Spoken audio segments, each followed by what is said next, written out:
오늘도 여러분과 함께 철학의 세계로 들어가게 되어 기쁩니다. 새해가 되면 우리는 늘 새로운 시작이라는 말을 듣습니다. 하지만 어느 순간부터 그 말이 더 이상 가슴을 두드리지 않진 않나요?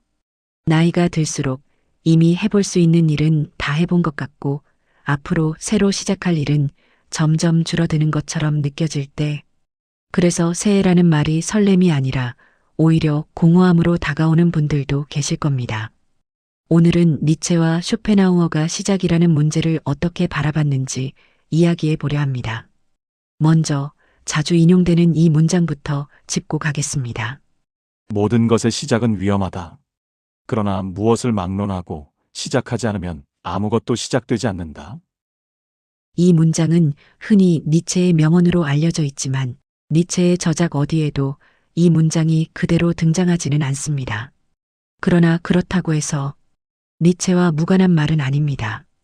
이 문장은 니체의 저작, 인간적인, 너무나 인간적인에 흩어져 있는 사상을 후대에서 하나의 문장으로 요약한 표현에 가깝습니다. 니체는 이 책에서 반복해서 말합니다. 사유의 시작은 언제나 위험하다고. 기존의 도덕, 신념, 익숙한 가치에서 벗어나는 일은 항상 불안과 고독을 동반한다고. 니체에게 철학이란 안전한 진리를 지키는 일이 아니었습니다. 철학은 실험이었고 자기 자신을 대상으로 한 시도였으며 그 과정에서 이전의 자신을 넘어서는 자기 극복이었습니다. 그래서 니체에게 시작한다는 것은 무언가를 잘 해내겠다는 결심이 아니라 위험을 감수하겠다는 태도였습니다. 그런데 여기서 쇼펜하우어는 전혀 다른 표정으로 이 문제를 바라봅니다. 그에게 삶은 새로운 시작으로 나아가는 서사가 아니라 끊임없이 반복되는 결핍의 구조였습니다. 이 관점에서 보면 새로운 시작이란 희망이라기보다 고통의 또 다른 이름일 수도 있습니다. 그래서 쇼펜하우어는 무언가를 시작하라고 우리를 부추기지 않습니다. 오히려 욕망을 낮추고 기대를 줄이고 삶의 소음을 줄이라고 말합니다. 행복은 기쁨의 많음이 아닌 고통의 적음에 달려 있다고 말하죠. 이 말은 중장년층의 마음에 특히 깊이 와닿을지도 모릅니다. 이미 충분히 살아봤고 새로운 도전이 꼭 더 나은 결과를 보장하지 않는다는 것도 몸으로 알고 있기 때문입니다. 그럼 이제 그들의 말을 들어볼까요? 쇼펜하우어, 시작이란 의지의 새로운 좌절을 예고하는 것. 그는 새로운 시작이라는 말 자체에 회의적이었다. 그는 의지와 표상으로서의 세계에서 인간 존재의 본질을 이렇게 규정한다. 인간의 삶은 고통과 무료함 사이를 시계추처럼 오간다. 이 문장을 깊이 들여다보자. 시계추라는 비유가 핵심이다. 시계추는 결코 한 곳에 멈추지 않는다.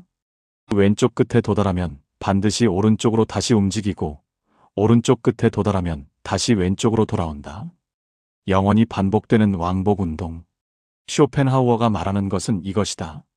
우리가 무언가를 원할 때 우리는 고통스럽다. 배고픔, 외로움, 결핍.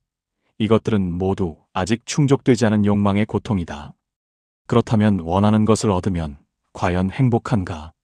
잠시뿐이다. 그것을 얻는 순간 곧 무료함을 느낀다.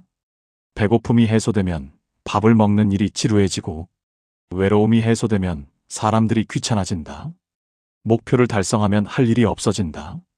그리고 우리는 다시 새로운 것을 원하기 시작한다. 시계추가 다시 반대편으로 움직이듯이 시작이란 고통의 반복일 뿐이다. 그렇다면 새로운 시작이란 무엇인가? 쇼펜하우어의 시선에서 보면 새로운 시작이란 새로운 욕망의 출발점이다.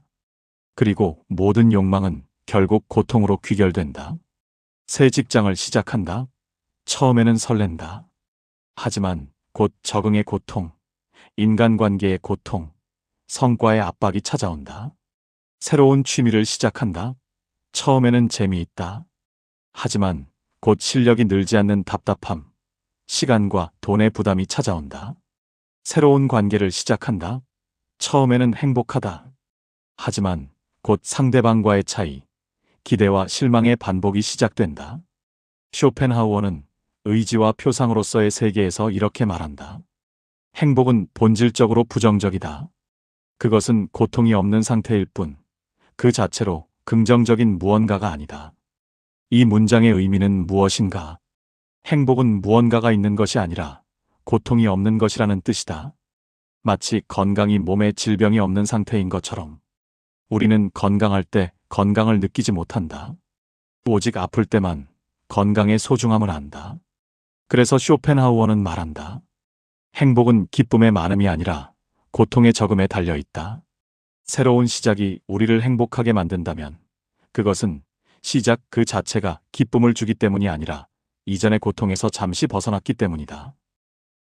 그렇다면 니체는 어떻게 보았을까? 니체, 시작이란 자기 자신을 극복하는 순간, 그래서 위험한 것. 니체도 인생이 고통스럽다는 것을 부정하지 않았다. 오히려 그는 고통을 직시했다. 하지만 그는 쇼펜하우어와는 완전히 다른 결론에 도달한다. 니체는 차라투스트라는 이렇게 말했다에서 쓴다. 살아있는 것은 복종하는 것이다. 그리고 복종하지 않는 자는 명령하는 법을 배워야 한다. 그러나 명령하는 것보다 더 어려운 것이 있다. 그것은 자기 자신을 극복하는 것이다. 이 문장을 천천히 분해해보자. 살아있는 것은 복종하는 것. 이것은 무슨 뜻인가? 우리는 누군가의 명령에, 사회의 규칙에, 관습에 복종하며 살아간다. 하지만 여기서 니체는 한 걸음 나아간다. 복종하지 않는 자는 명령하는 법을 배워야 한다. 단순히 복종하지 않는 것만으로는 부족하다. 자기 자신의 삶을 명령할 수 있어야 한다.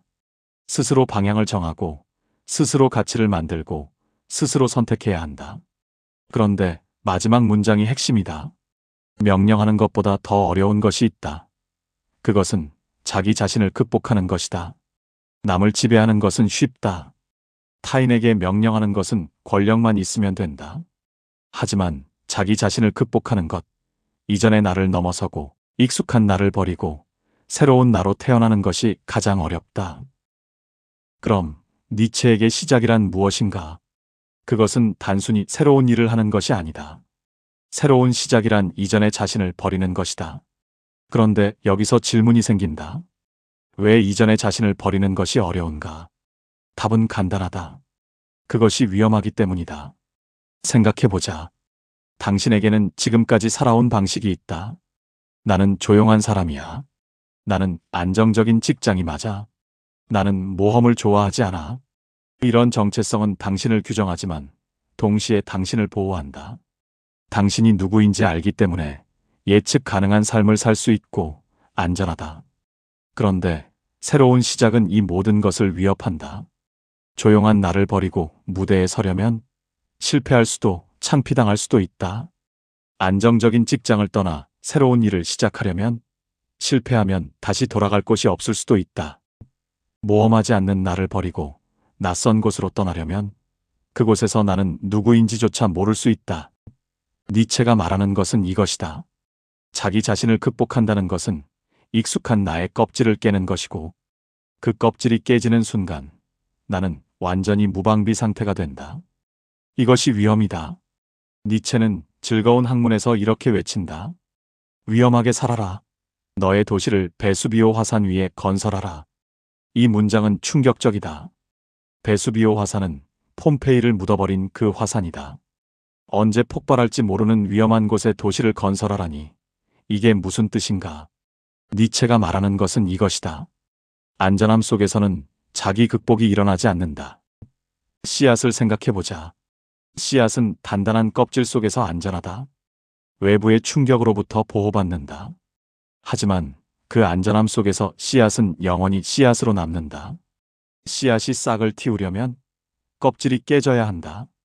부드러운 싹이 단단한 땅을 뚫고 나와야 한다. 빛을 향해 올라가야 한다. 이 과정은 위험하다. 싹이 땅을 뚫지 못할 수도 있고 너무 일찍 싹을 틔우면 서리에 죽을 수도 있으며 뿌리가 물을 찾지 못하면 말라 죽을 수도 있다. 하지만 그 위험을 감수하지 않으면 씨앗은 결코 나무가 되지 못한다. 자기 극복과 위험은 하나다. 이제 연결점이 명확해진다. 새로운 시작이란 자기 극복이자 위험이다. 이 세 가지는 니체에게 같은 것의 다른 이름이다.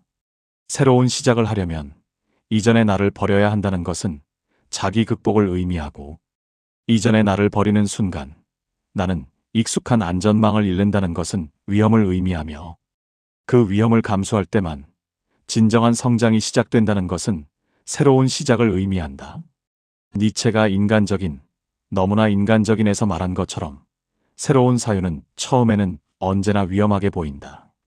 기존의 가치를 위협하기 때문이다.